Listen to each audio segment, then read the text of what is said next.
Bonjour à tous. Pour ma part, je suis Sophie Madel-Rieux et je vais introduire ce webinaire. Ce webinaire s'inscrit dans le cadre de l'animation du schéma stratégique du département ACT d'INRAE.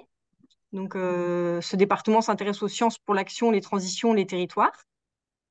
Et il est constitué de 4 grands objectifs scientifiques, dont un qui porte sur la territorialisation des systèmes alimentaires et qui s'intéresse à la fois aux ressources et aux formes d'agriculture, notamment qui vont approvisionner les villes, jusqu'à la consommation et l'accès à la consommation. Et entre ces deux pôles de production et de consommation, cet objectif s'intéresse aussi à la constitution des chaînes de valeur et leur inscription dans le métabolisme plus large des systèmes agroalimentaires. Et donc, cette notion de métabolisme de système agroalimentaire, ça va être l'objet du webinaire du jour. Et cet objectif stratégique s'intéresse également à la gouvernance alimentaire et aux politiques alimentaires qui visent à coordonner l'ensemble. Dans ce cadre-là, on propose un cycle de webinaires. Je ne vais pas passer la diapo d'après, si c'est bon. Voilà, donc on essaye d'en faire un par mois, les mardis midi, pour essayer de faire en sorte que les gens puissent participer malgré la profusion des réunions. Voilà, on enregistre juste la partie présentation pour pouvoir mettre à disposition des personnes qui n'ont pas pu se joindre à nous. Et donc voilà le programme. Donc on a commencé en avril avec un webinaire sur la résilience des circuits courts et Covid-19. Donc aujourd'hui, un webinaire sur des approches socio-métaboliques des systèmes agroalimentaires. Donc en juin, Claire Lamine présentera dans un webinaire sur la place de l'écologisation dans les transitions agroalimentaires territoriales. On fera une petite pause estivale et on reprendra en septembre autour de questions de système alimentaire et planification territoriale. Et en octobre, il y aura la présentation d'un article collectif sur les projets alimentaires territoriaux. Voilà, je passe tout de suite la parole. Du coup, alors j'ai peut-être pas précisé que cet objectif stratégique, on le co-animé à 4. Donc, Barbara Reding-Schloffer qui va présenter avec moi aujourd'hui, également Isabelle Duvernois et Pierre Levasseur, et notre référent au niveau de la direction du département est Christophe Soulard. Voilà. Donc là, je passe la parole à Barbara qui va démarrer la présentation qui est issue d'un article qu'on a coécrit dans la revue Cahiers Agriculture. Bonjour à toutes et à tous.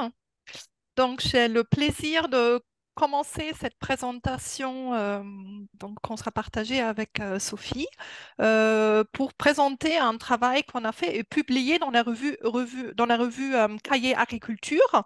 Et l'article s'intitule Le métabolisme social associé au système agroalimentaire, enjeux et diversité d'approche dans la communauté de recherche française. En gros, dans cet article, et en fait, ça sera aussi la façon dont on va le présenter dans ce séminaire, il y aura 2 sections. La première section, donc c'est moi qui vais la présenter, sur les origines historiques et les différents courants qui ont permis de faire émerger les approches socio-métaboliques, avec le petit sigle SMR, c'est pour l'anglais Socio-Metabolic Research. Et après, dans la deuxième partie, Sophie, elle montrera comment la communauté de recherche française, elle s'est approprié ce concept de métabolisme et l'a décliné dans différentes dimensions. Donc, sur cette diapo, on voit une définition du métabolisme social. Donc, vous voyez l'analogie avec le métabolisme en biologie, que le métabolisme social, c'est l'ensemble des flux d'énergie et de matière qui sont mis en œuvre par les sociétés humaines, ainsi que l'ensemble des processus socio-économiques qui y sont attachés. Et c'est des chercheurs d'une communauté autrichienne autour de l'école de sociologie, de l'écologie sociale de Vienne qui ont proposé cette définition. Vous voyez autour de la définition un ensemble de termes qui sont relativement similaires. Métabolisme urbain, métabolisme territorial, social, de société. On peut continuer par les termes plus bas, métabolisme socio-écologique, etc. Je ne vais pas les nommer toutes et tous. En fait, c'est en fonction des communautés scientifiques et les champs d'application. ça va être un terme ou un autre qui vont être mobilisés. Donc, comme j'ai déjà évoqué, en écologie sociale, on parle notamment du métabolisme social au métabolisme de société, c'est la même chose. Quand il s'agit d'analyser le métabolisme relatif à une ville et une population urbaine, on va plutôt parler de métabolisme urbain. Et métabolisme industriel ou de société industrielle plutôt, c'est un terme qui a été défini déjà il y a plusieurs décennies par des chercheurs qui se sont intéressés au métabolisme justement de sociétés industrielles liées à leur grande quantité de consommation de ressources et d'énergie. Donc, ces termes de métabolisme tels qu'ils sont présentés ici veulent tous à peu près dire la même chose. Donc, au cœur est cet ensemble des flux d'énergie et de matière qui va nous permettre d'analyser la façon dont les sociétés mettent en œuvre ces flux, les extraient matériaux et énergie, les transforment, les consomment et rejettent vers l'environnement des formes dégradées.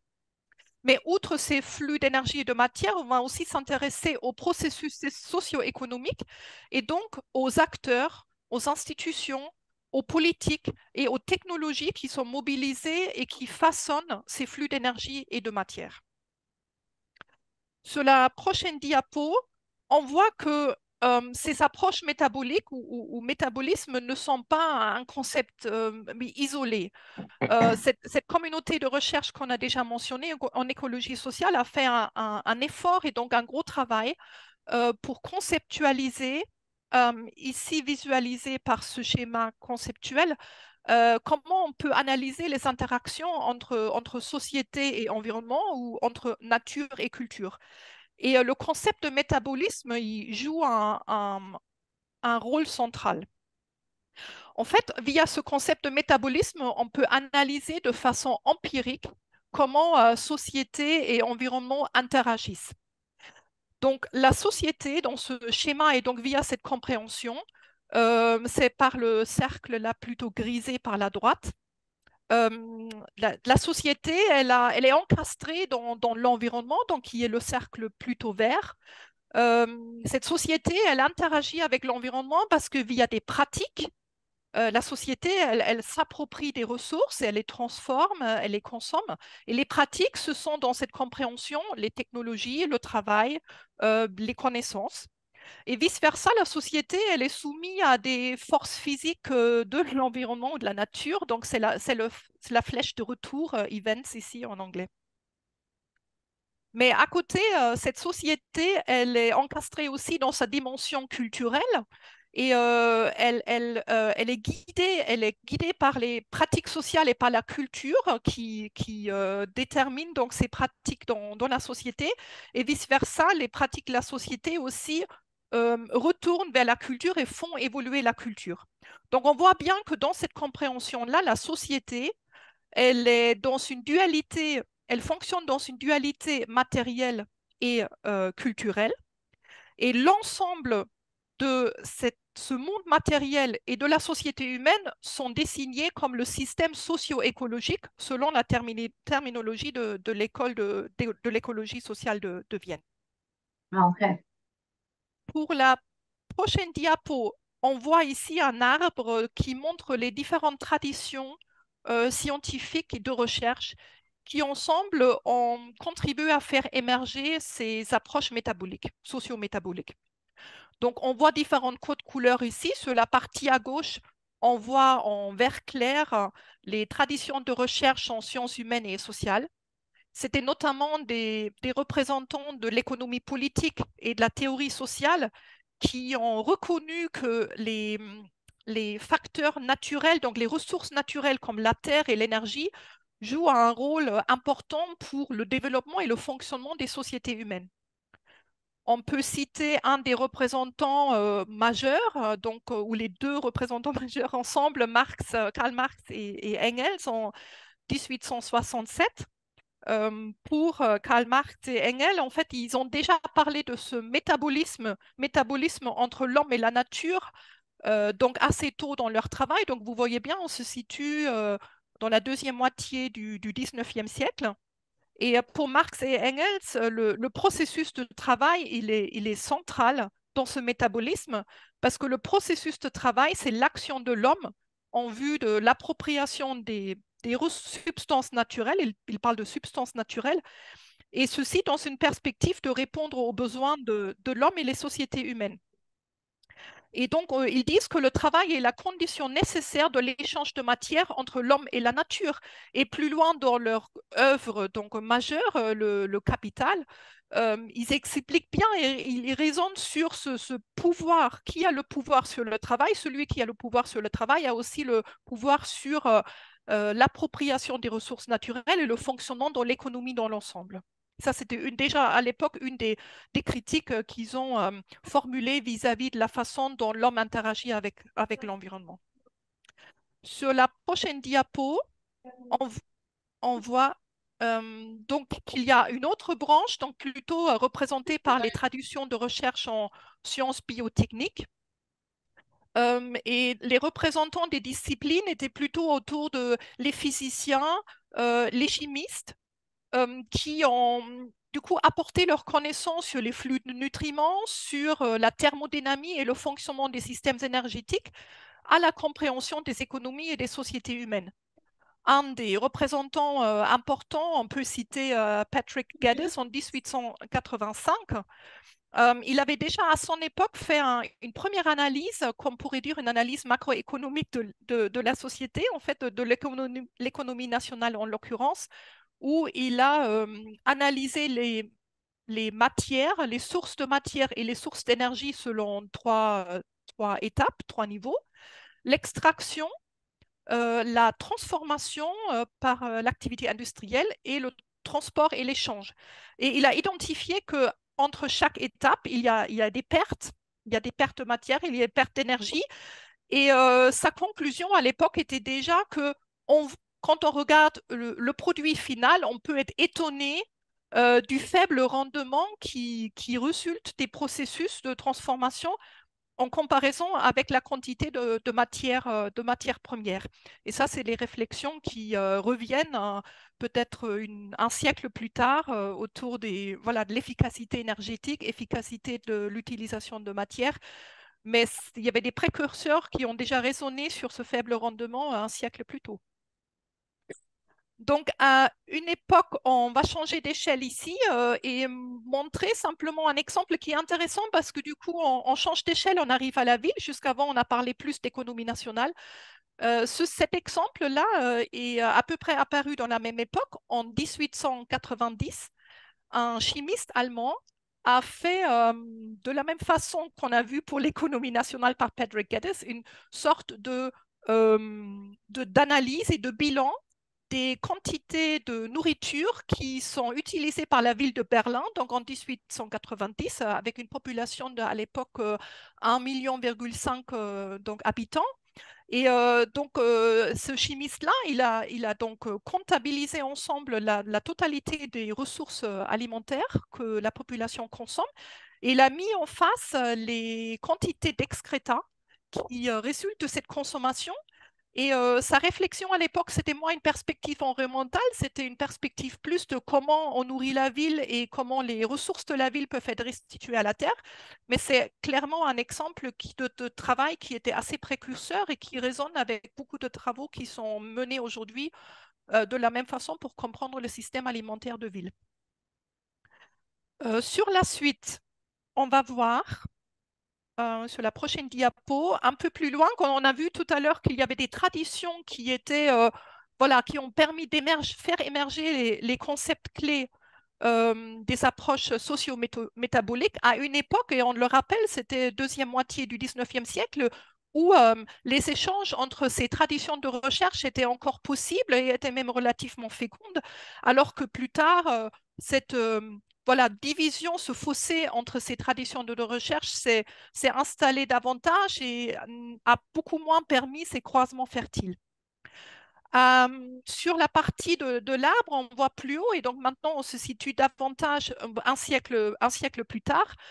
C'est à partir des années 1960 que les travaux qu'on considère ici des fondateurs des approches métaboliques sont apparus. Donc c'est des petites bulles en grisé où vous voyez quelques noms qui sont reconnus aujourd'hui comme les fondateurs de ces approches métaboliques. on voit comme exemple un économiste qui était important pour ses écrits, Kenneth Boulding. Kenneth Boulding, dans les années 60, quand voilà, une prise de conscience pour les dérèglements environnementaux, c'est déjà fait entendre. Kenneth Boulding a formulé une critique assez acerbe par rapport au fonctionnement de l'économie donc néoclassique, où il dit, mais cette économie, elle fonctionne comme il dit cowboy economy, comme à l'époque, les cowboys arrivaient dans le Far West, s'appropriaient la terre et les ressources, euh, exploitaient le tout, et quand voilà, le site n'était plus vraiment productif, mais ils avançaient plus loin. Et il dit que les économies de l'époque se comportent comme des cowboys, sans considération des conséquences, avec des comportements, il dit, violents, sans scrupules. Et à son époque, il disait déjà un changement de paradigme est nécessaire. On doit plutôt considérer notre économie en lien avec les ressources de la nature comme un futur vaisseau spatial qui s'appelle Terre. Ça veut dire considérer cette Terre comme un système fermé dans lequel il s'agit de prendre soin des ressources naturelles et de changer complètement d'attitude. Et il y a une phrase qui est relativement, je trouve importante parce qu'elle résonne beaucoup avec des critiques voilà, qui aujourd'hui sont partagées largement dans notre communauté scientifique. Le turnover, il dit à l'époque, donc production et consommation, c'est en aucun cas un objectif en soi, un desideratum. Ça doit même être considéré comme un élément plutôt à minimiser plutôt qu'à maximiser, alors que le paradigme économique aujourd'hui, et en fait les indicateurs de mesure sont plutôt ceux qui valorisent la maximisation de la production et de la consommation.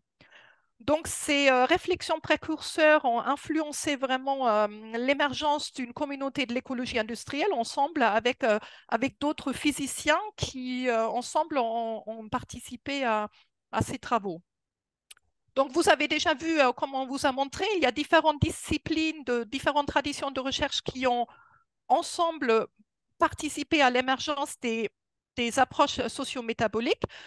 Ils sont dans des communautés un peu différentes qui ont émergé en parallèle, mais il y a des points communs et qui les relient tous. Et c'est, bon, là, il y en a trois qu'on peut citer. Il y a notamment le fait que le fonctionnement d'une société, donc y compris avec son économie, ça repose sur une organisation des flux de matière et d'énergie.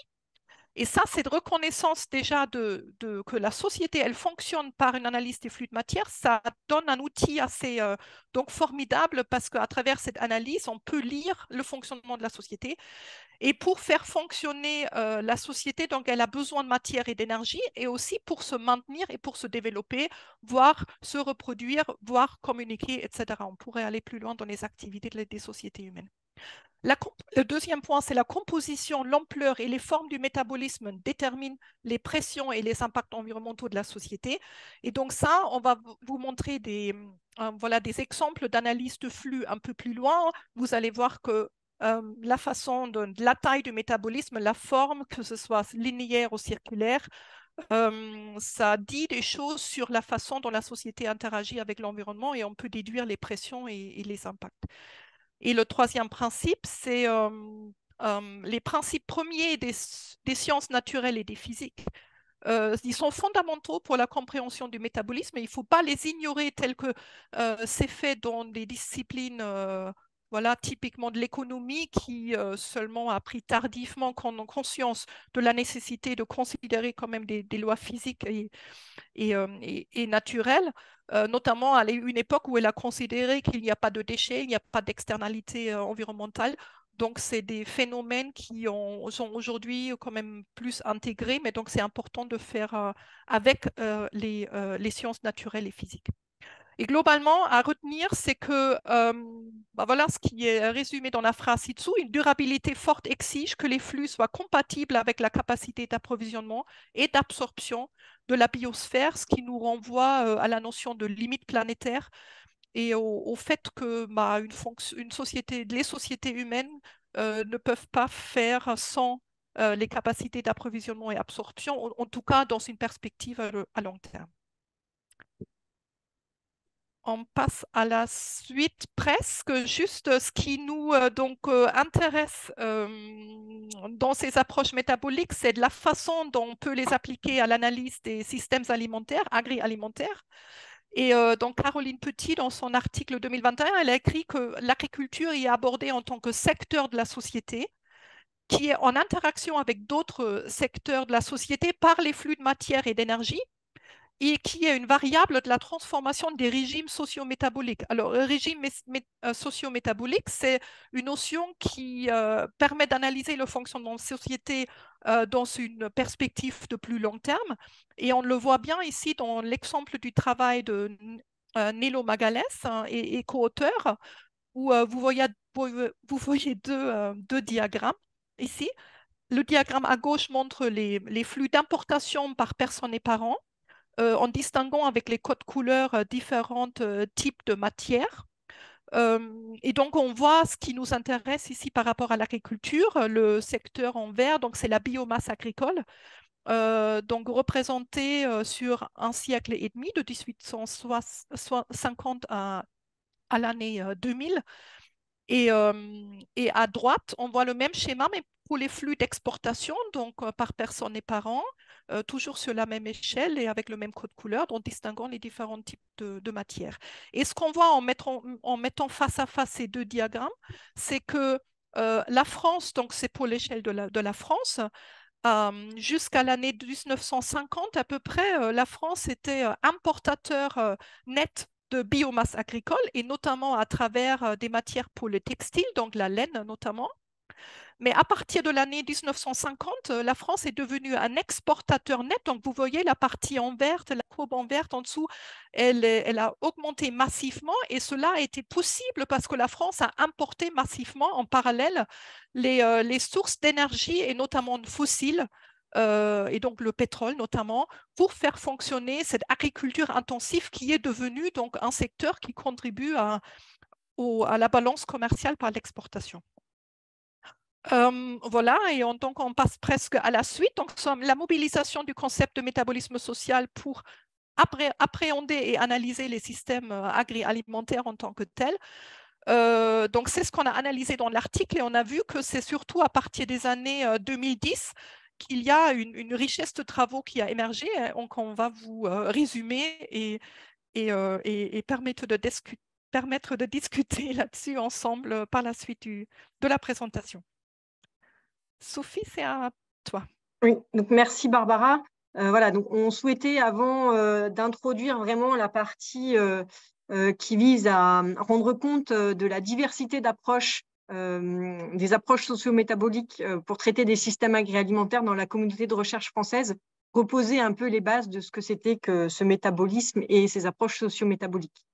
Donc moi, je vais vous présenter par la suite vraiment du coup le cœur de l'article qui a été donc publié dans la revue Cahiers Agriculture et qui visait à faire un peu cet état des lieux ou ce recensement des travaux dans la communauté de recherche française qui s'intéresse au système agroalimentaire.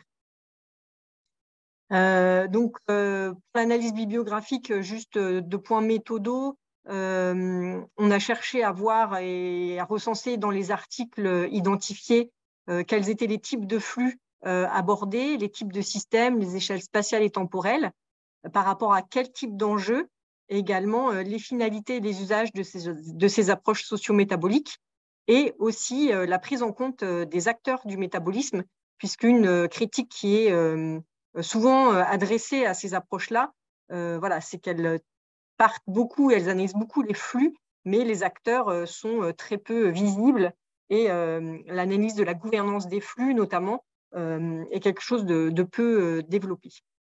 Et notamment toutes les relations de pouvoir qui peuvent se jouer dans ces circulations de matière ou d'énergie.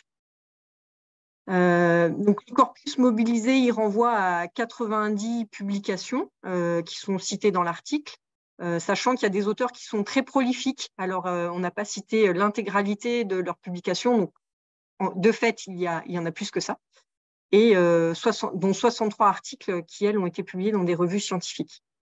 Et le delta, il repose beaucoup aussi sur des travaux de thèse, parce que c'est quand même des choses qui se développent en ce moment, et donc il y a encore pas mal de travaux exploratoires via des travaux de thèse. Donc, on l'a vu, hein, le cœur de ces approches, c'est de rendre visible l'invisible autour de cette dimension matérielle, de rendre compte des flux de matière qui circulent pour le fonctionnement des systèmes agroalimentaires. Mais cette dimension-là, elle peut être couplée à d'autres regards qui renvoient à d'autres enjeux. Et c'est ce que je vais vous présenter par la suite. Donc déjà, sur l'enjeu, le premier enjeu commun fondamental dans ces approches de rendre visible l'invisible, on part de l'idée qu'effectivement, les systèmes agroalimentaires constituent d'importants consommateurs de matière et qu'il faut le donner à voir. Donc, vous avez déjà sans doute vu ces types de graphiques qui rendent compte d'un certain nombre de comptabilités voilà, de la façon dont l'homme mobilise les ressources et dépasse finalement les biocapacités de la Terre, avec ce qu'on appelle le jour du dépassement de la Terre, qui n'a fait que être de plus en plus tôt au fur et à mesure des années. Voilà, si en 1971, on consommait à peu près ce qu'on produisait, c'est plus du tout le cas aujourd'hui et on dépasse largement les capacités de la Terre. Mais par contre, voilà, ce n'est pas du tout le même jour de dépassement selon le pays dans lequel on se situe. Et les systèmes agroalimentaires sont vus comme des contributeurs à ce dépassement de limites planétaires. Et donc, un des enjeux de ces approches, c'est de pouvoir réduire ce métabolisme quand il est excessif et tendre vers plus de sobriété. Donc, dans les exemples de travaux qui portent sur cet enjeu-là et sur cette dimension matérielle, on a des travaux sur les filières agricoles, les flux de matières premières pour l'alimentation des animaux d'élevage en France, sur les flux alimentaires à l'échelle d'aires urbaines, ou encore sur les pertes et gaspillages dans les filières ou le système alimentaire d'une métropole. Donc là, j'ai juste pris un exemple pour donner à voir un travail qui a été mené avec le GIS Avenir Élevage sur les flux de matières premières pour l'alimentation des animaux d'élevage en France et qui permettent de voir la contribution notamment et la quantité de soja importé pour nourrir quel type d'animaux. Et notamment, on voit que c'est majoritairement les bovins laitiers ou les volailles de chair. Et je cite ce travail parce qu'il y a actuellement un référentiel de flux de matière pour les filières agricoles françaises qui est en train d'être constitué, financé par France Agrimaire et l'ADEME, en vue justement d'avoir cette vue d'ensemble sur les filières, sur les facteurs de conversion pour partir d'une production et arriver jusqu'à sa forme consommée. Puisque vous le verrez, donc les approches socio-métaboliques reposent beaucoup sur cette idée de quantifier les flux, et c'est un travail laborieux, et voilà, et les approches diffèrent. Donc là, ça permettrait d'avoir un référentiel homogène et qui permettrait aussi à différentes personnes, de chercheurs et autres, de s'en saisir et d'éviter à refaire, que tout le monde ait à refaire ce travail fastidieux de quantification des flux.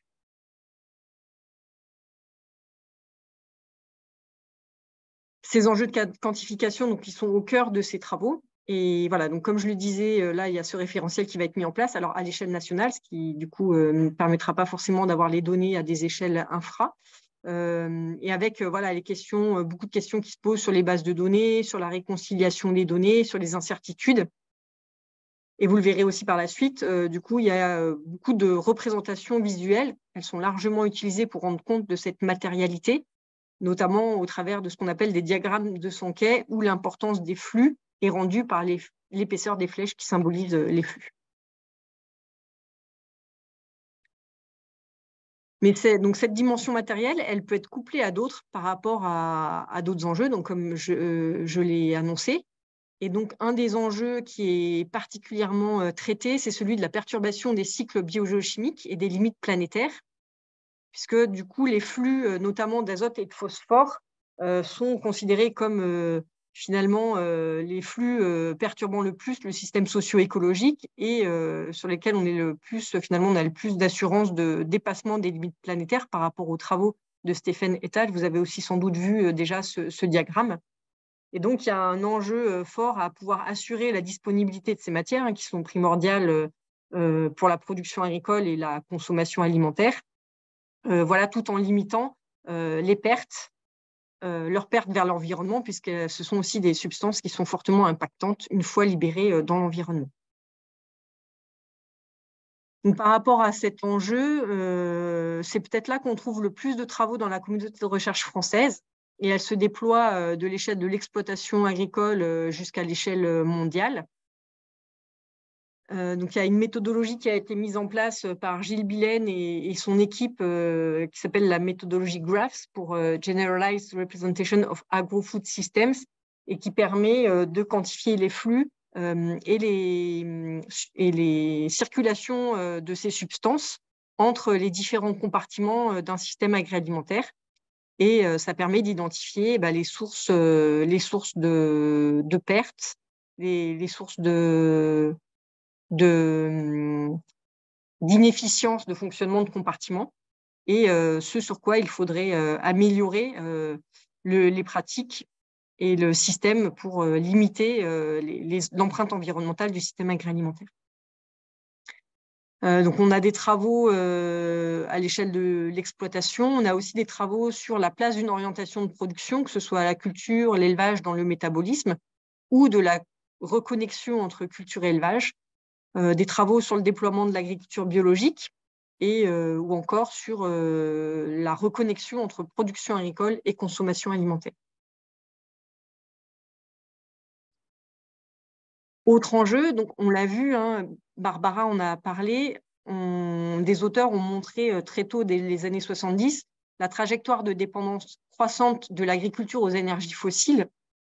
Et en considérant l'épuisement de ces ressources fossiles et les chocs pétroliers, qui ont très tôt mis en évidence la vulnérabilité des systèmes alimentaires et la hausse du coût de l'alimentation qu'il pourrait y avoir dès qu'il y a une hausse du coût de l'énergie. Et bon, c'est exactement ce qu'on est en train de vivre depuis l'invasion de l'Ukraine. Et donc, il y a un enjeu fort à continuer à produire tout en limitant sa dépendance aux ressources fossiles. Et cet enjeu-là, qui est présent depuis déjà les années 70, il se couple d'un autre enjeu actuellement pour l'agriculture, qui est d'essayer de fournir, en plus de l'alimentation, justement de l'énergie renouvelable issue de la biomasse. Donc, il y a beaucoup moins de travaux dans la communauté de recherche française sur cette dimension-là.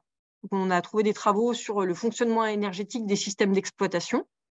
Et puis après, il y a des travaux plutôt à l'échelle nationale sur l'empreinte énergétique et carbone de l'alimentation en France, ou les travaux de Souil Archaoui et Petros Tsatsimpiros sur l'efficience ou la neutralité énergétique de l'élevage et de l'agriculture en France, avec Souil dans sa thèse qui a essayé de mettre en place des scénarios pour voir comment on pourrait atteindre cette neutralité énergétique. Et il remontre bien, donc là, sous une autre forme, plus détaillée sur les types d'énergie, comment on est passé de systèmes qui étaient largement basés sur l'énergie humaine et animale à des systèmes où l'énergie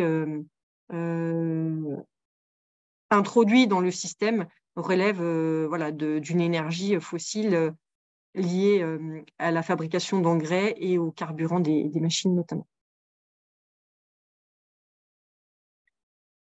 L'accroissement du métabolisme, il est souvent relié à deux choses, à la fois l'urbanisation croissante et au fait que du coup, il y a des formes de dissociation qui s'opèrent entre des territoires de production et des territoires de consommation, et également lié à la mondialisation et au commerce international.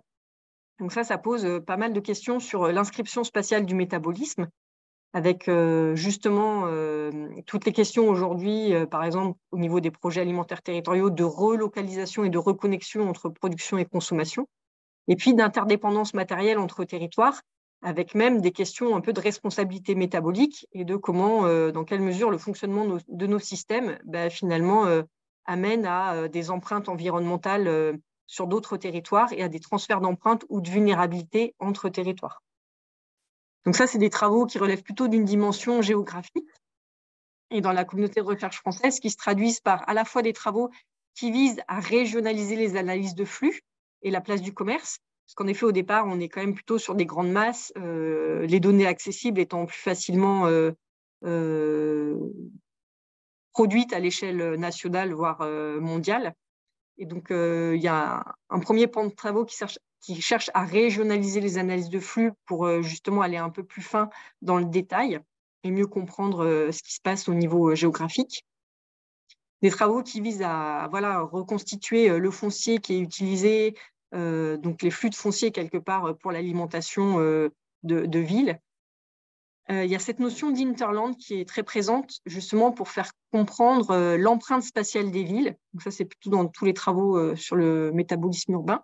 On cherche à comprendre justement comment s'approvisionne la ville, donc son hinterland, et également de plus en plus aussi où est-ce qu'elle transfère ses rejets. Et puis, il y a des travaux qui vont essayer de décrypter les relations socio-matérielles entre territoires, donc les relations ville-campagne, l'organisation spatiale de la gestion des déchets urbains et les proximités spatiales et fonctionnelles entre ville et agriculture. Voilà, donc là, j'ai remis un exemple pour poursuivre dans celui de l'alimentation animale, pour montrer que des analyses, que la régionalisation des analyses de flux permettent de mieux resituer finalement ces importations, à quelles régions elles sont destinées en fonction notamment de la densité animale. Et ces travaux, ils peuvent aussi être mis en perspective historique pour donner à voir les évolutions, là, dans ce cas-là, de l'Hinterland de Paris. Donc ça, c'est des travaux à nouveau de l'équipe de Gilles Billen. Pour les céréales, la viande et le lait, les fruits et légumes. Et voilà, une comparaison à 100 ans d'écart pour montrer comment cette Hinterland s'est augmentée, et notamment au niveau de pays étrangers, que ce soit en Europe ou ailleurs dans le monde.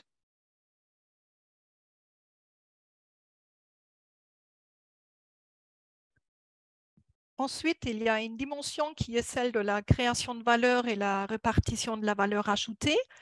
Donc, la création de la valeur et sa répartition, elle n'est pas équilibrée en fonction des différents acteurs du système alimentaire.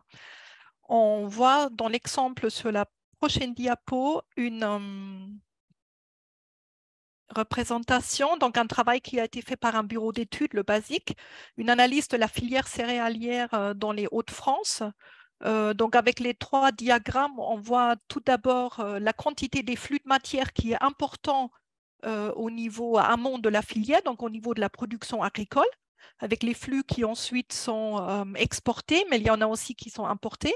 Et de façon similaire, la valeur créée par le travail, elle se situe essentiellement dans ce même maillon de la chaîne alimentaire, donc en amont. En revanche, la valeur créée par le marché, c'est tout le contraire, elle se situe plutôt en aval, ça veut dire dans la transformation et le commerce de céréales avec d'autres territoires. Et donc, simplement de faire le constat qu'entre ces 3 indicateurs, flux de matière, valeur créée par le travail et valeur créée par le marché, que les enjeux ne se situent pas dans les mêmes territoires et par les mêmes acteurs, c'est, disons, un avancement dans la façon dont on analyse le métabolisme ici pour la filière céréalière dans un territoire. Une prochaine dimension qu'on peut coupler à l'analyse des flux de matière, c'est celle de l'organisation des acteurs et de la gouvernance. Donc, contrairement à la création de valeur, vous voyez ici un ensemble de travaux un peu plus riche et déjà un peu plus, avec des auteurs un peu plus nombreux. On peut distinguer 2 grandes parties dans ce domaine-là. Donc, d'abord, l'organisation territoriale des acteurs des systèmes agroalimentaires, donc autour de thématiques diverses comme l'intégration des activités de culture élevage au niveau d'un territoire, la gestion collective et territoriale des biomasses, donc en vue d'une économie circulaire, ou encore les interactions entre filières et territoires aussi sur différents types de produits et filières. Ensuite, un deuxième socle de travaux, elle relève davantage de tout ce qui est régulation institutionnelle et place de l'action et des politiques publiques. Donc, notamment en lien avec la ville, de nouveau, une analyse des approvisionnements des villes et des politiques qui agissent sur ces approvisionnements. Donc, la notion de la trajectoire de la question alimentaire dans l'action publique locale a été traitée notamment par Sabine Bognon. Mais aussi la question de réappropriation territoriale de la question alimentaire, ça relève de ce socle de travail. Et en dessous, sur les déchets, la façon dont les déchets sont gérés. Alors moi, je ne vois pas dans ma diapo la dernière ligne, mais c'est la gestion des déchets et notamment encore les déchets de la ville. qui sont traités par différents auteurs. Sur la prochaine diapo, on a un exemple de cette analyse de l'organisation des acteurs et de la gouvernance des flux. Donc ici, l'exemple de la méthanisation qui s'est développée dans le nord de l'Aube dans le cadre du projet BOAT. Ce qui est visualisé ici, c'est d'un côté les flux de matière, mais aussi le système d'acteurs qui agit sur cette méthanisation dans le territoire du nord de l'Aube. Dans les carrés, vous voyez les types d'acteurs. Et ce qui se passe, donc ce que l'équipe projet a analysé avec la méthanisation, c'est qu'il y a des nouveaux acteurs qui sont arrivés, donc ces unités de méthanisation. Et autour de cette méthanisation, il y a un détournement de flux d'activité initiale vers cette méthanisation, et c'est notamment les pulpes de betterave à sucre en haut dans ce diagramme, et aussi la luzerne qui ne vont plus vers les unités de déshydratation, donc qui mettent en cause l'existence de ces unités de déshydratation, mais qui alimentent donc désormais ces unités de méthanisation pour la production de biogaz et de digestat. Et en fait, la conséquence de ces détournements de flux, c'est aussi un changement dans la façon où l'élevage est nourri et les ressources alimentaires qui vont vers l'élevage. Une prochaine diapo, donc c'est issu de mes travaux à moi. Donc en lien avec l'analyse des pertes, gaspillage alimentaire et déchets alimentaires. La gouvernance des flux, moi je l'ai abordée par une analyse des documents de politique publique qui agissent sur pertes, gaspillage et déchets à Paris et en Île-de-France. Et donc dans cette partie du travail, j'ai analysé un ensemble de documents de politique publique, au total un nombre de 23 documents qui ont été donc élaborés à différentes échelles administratives, de la commune jusqu'à l'échelle nationale, mais aussi dans différents domaines politiques et notamment dans les politiques alimentaires d'un côté, les politiques de déchets, mais on voit aussi les politiques énergétiques qui s'intéressent à ces pertes et gaspillages alimentaires sous l'angle plutôt d'un gisement de biodéchets qui peut devenir disponible pour la production d'énergie renouvelable. Et le résultat de ce travail-là, c'était avant tout que j'ai vu un manque de coordination au sein de ces domaines politiques, mais aussi entre diverses échelles administratives. Donc, globalement, chaque politique publique déconnectée des autres, qu'en lien avec les résultats de l'analyse des flux, les instruments politiques et les priorités qui sont fixées sont en décalage avec cette analyse des flux, avec les quantités des flux que j'ai observées, et notamment pour les ménages, où l'instrument politique choisi n'est pas à la hauteur des grands volumes qui sont générés. De façon similaire, c'est aussi le cas pour les entreprises. Et dans les politiques, on voit un fort engouement, donc une forte promotion de tout ce qui est développement de la valorisation organique. Et la question qu'on doit se poser et que j'ai posée en conclusion, c'est si ces politiques qui visent la réduction des pertes et gaspillages alimentaires, et donc l'objectif, c'est quand même une division par 2 d'ici 2030, sont à la hauteur de cet objectif, si les politiques sont vraiment à la hauteur des objectifs, et s'il n'y a pas davantage un développement de la valorisation au détriment de cette réduction qui est recherchée.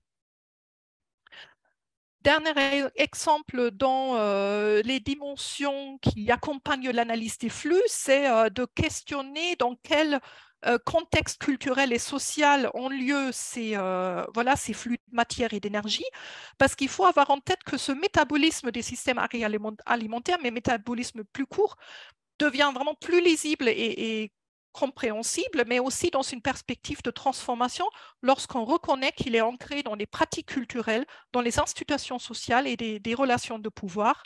Et plusieurs types de travaux ont analysé ces dimensions culturelles et sociales. Donc, moi, encore une fois, en lien avec les pertes gaspillage alimentaire, donc quelles sont les pratiques qui amènent aux sociétés, notamment, c'est encore une fois les ménages dans mon travail, à jeter de la nourriture.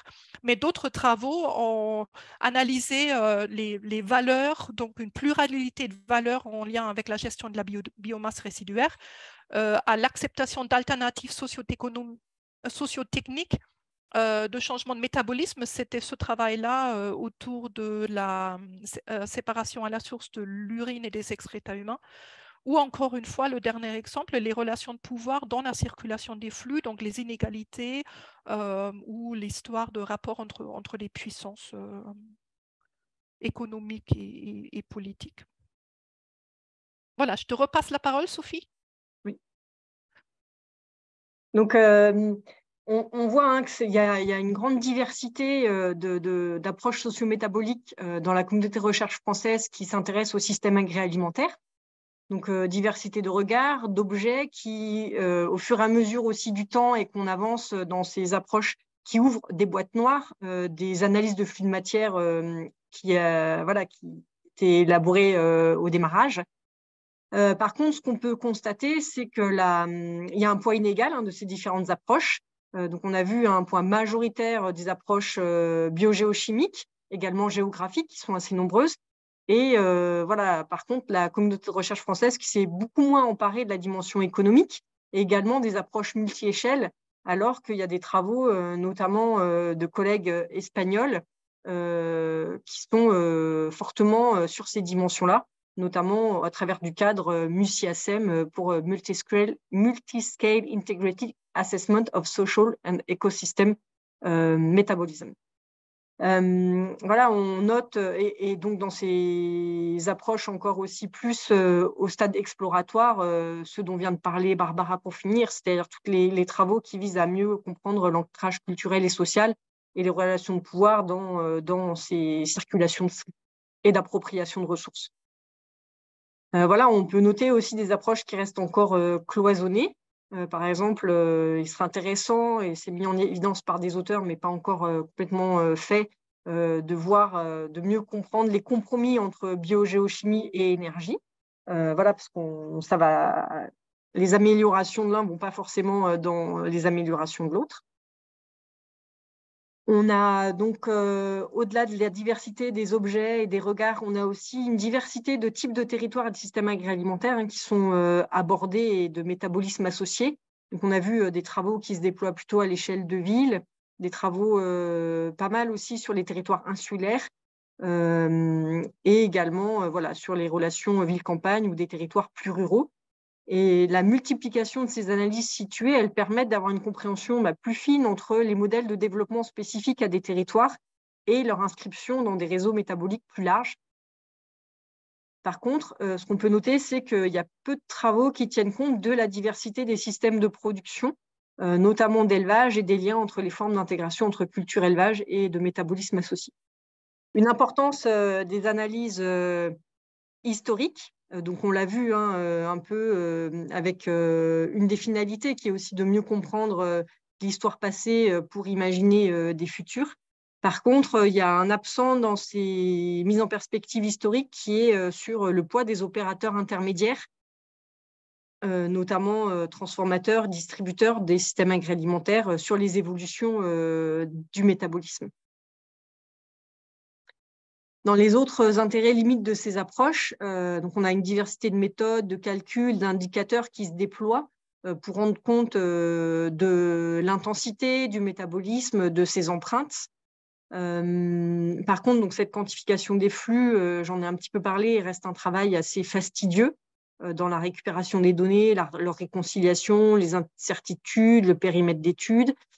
Et finalement, par rapport aux fondamentaux de ces approches socio-métaboliques qui sont finalement de réinscrire ces systèmes, notamment agroalimentaires, dans les territoires et dans les limites planétaires, et ben, la compatibilité des systèmes agroalimentaires aux limites planétaires dans la communauté de recherche française est, elle, assez peu étudiée. Finalement, les limites planétaires sont davantage un contexte et dans les indicateurs qu'on peut trouver dans les travaux, on est plutôt sur des indicateurs relatifs, voilà, d'efficience, de circularité ou autres, que sur des indicateurs de taille absolue qu'on pourrait confronter à des seuils et à des limites. Et donc, le métabolisme, il peut être mobilisé comme objet intermédiaire, puisque dans les finalités de rendre visible l'invisible, il y a aussi d'accompagner et d'appuyer l'action publique, notamment territoriale, en tout cas au niveau du département ACT d'INRAE. Et donc, si le métabolisme peut être un objet frontière qui favorise le dialogue à la fois entre disciplines et également avec des acteurs, Par contre, finalement, la façon dont il est mobilisé, les choix de représentation et leur effet sur la transformation du système est par contre très rarement abordé. Donc voilà pour un peu cet état des lieux à la fois ce que sont les approches socio-métaboliques et comment on peut les resituer dans leur histoire et comment elles sont mobilisées à l'échelle de la communauté de recherche française pour les personnes qui s'intéressent au système agroalimentaire.